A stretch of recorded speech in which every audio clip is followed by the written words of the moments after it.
Hi everyone. Today I'm going to walk you through how to unlock an iCloud account using a completely free and official method.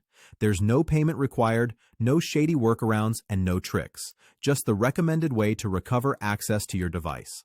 This method is compatible with all iPhone models, including the latest ones like iPhone 14, 15, and 16.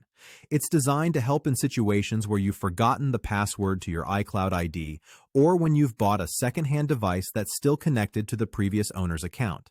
Many people get stuck because they think the only way to fix this is to pay someone or use risky software. But in this video, I want to show you the proper, ethical solution you can do yourself for free.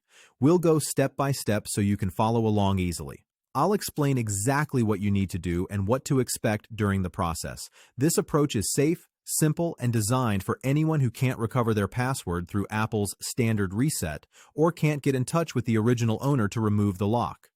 By the end of this video, you'll know exactly how to regain access to your device without spending any money or risking your data. Let's get started.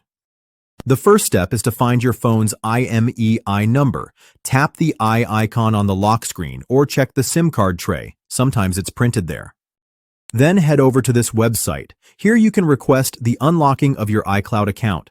Just go to this form and fill it out with your iPhone model, country, IMEI number, and your personal email address, where you'll receive the confirmation that your iCloud account has been successfully unlocked.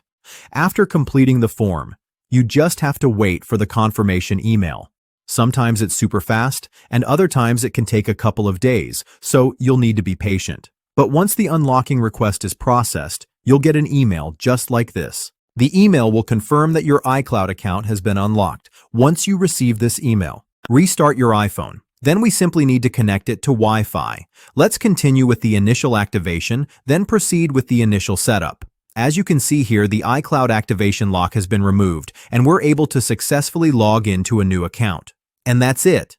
Our iPhone has been successfully unlocked, and now we're able to use it without any restrictions. If this video helped you, give it a thumbs up, subscribe, and let me know if you have any questions in the comment section below. Thank you so much, and I'll see you in the next one. Take care.